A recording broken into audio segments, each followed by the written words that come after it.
जो कुछ राजनीतिक निर्णय हो रहे हैं कांग्रेस के, जो धार्मिक निर्णय हो रहे हैं,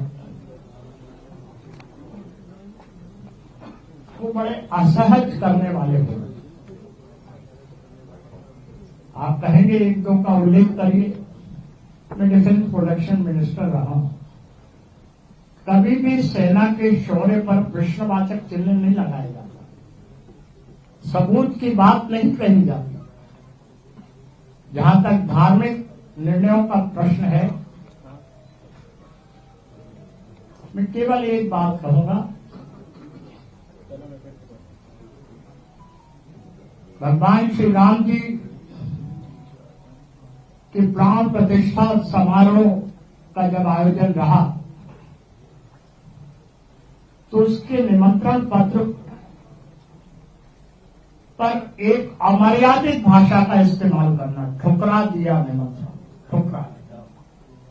और ये बात मैं इसलिए कह रहा हूं, मुझे आघात इसलिए पहुंचा, मुझे यहां हमारे सम्मानित नेता जो अयोध्या में भगवान श्री राम जी का मंदिर बने, इस बात के पक्षधर रहे, और मैं भी इसका पक्षधर शुरू से। मेरे पास दस्तावेजी सबूत है, आपको दूंगा।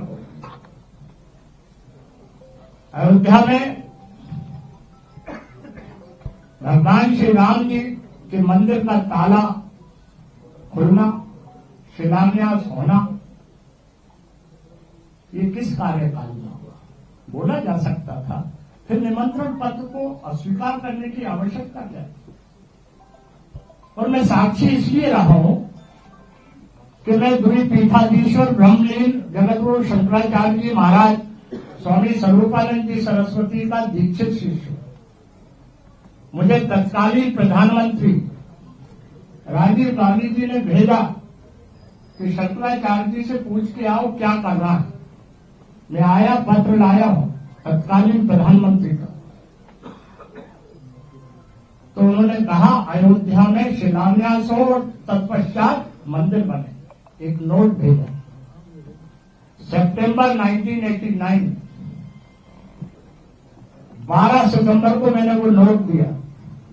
राजीव जी ने जवाब दिया जिसकी प्रति मैं दिखाऊंगा 21 सितंबर 1989 को कि मैंने वो पत्र पढ़ा और तदनुसार काम होगा।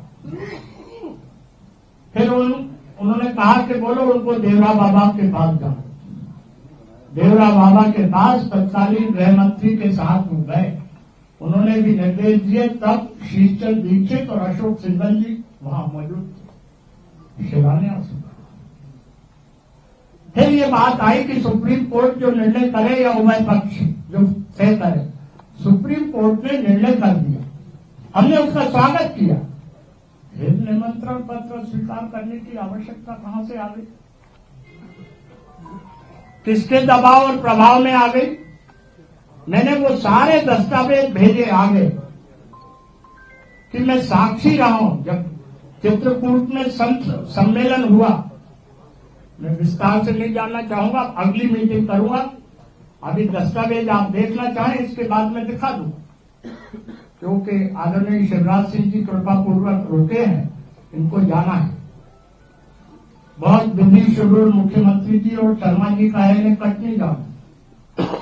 मैंने कहा कि ये सब की आवश्यकता क्यों है? हमारा देश धार्मिक प्रदेश देश, तो जो राजनीतिक निर्णय हो रहे थे, जो धार्मिक निर्णय हो रहे थे, वो उद्वेलित करने वाले हो रहे थे।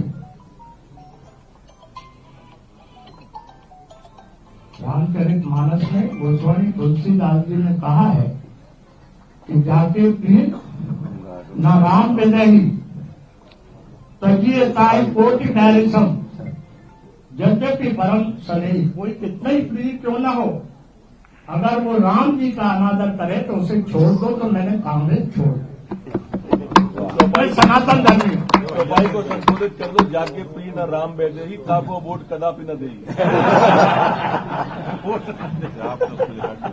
मैं ये कहना चाहता हूं पंडित जी, अब तो स्थिति ये है, मैं बहुत शालीनता से बोलता हूं लेकिन संकेत में बोलता हूं। राख के ढेर पर न शोले हैं न अंगारे हैं।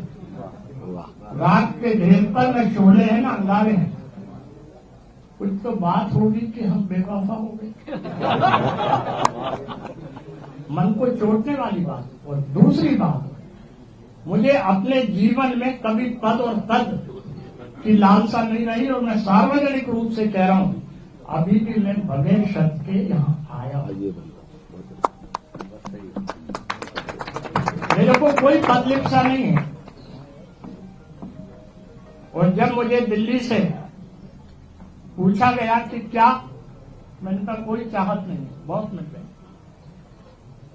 ये चाहत हमारे यशस्वी, तेजस्वी, ओजस्वी और तपस्वी प्रधानमंत्री ने पूरी कर दी कि अयोध्या में भगवान श्री राम जी का मंदिर बनने जा रहा है। हमें गर्व है। उनके कार्यकाल पर, उनकी उपलब्धियों पर मैं बाद में विस्तार से बात करूंगा, ये समय नहीं। लेकिन कुछ तो बात है कि जनादेश उनके पक्ष में हो रहा है। वही है वही जो राम रचिया, वही होगा। इसलिए मैं विनम्रता पूर्वक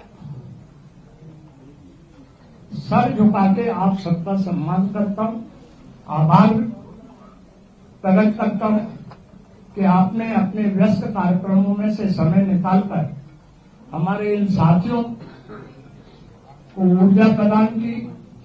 और हमें ये सौभाग्य मिल रहा है कि जिस पहले वाक्य से मैंने बात की थी कि मेरा लक्ष्य था राजनीति में प्रवेश का, कि मैं देश सेवा करूं,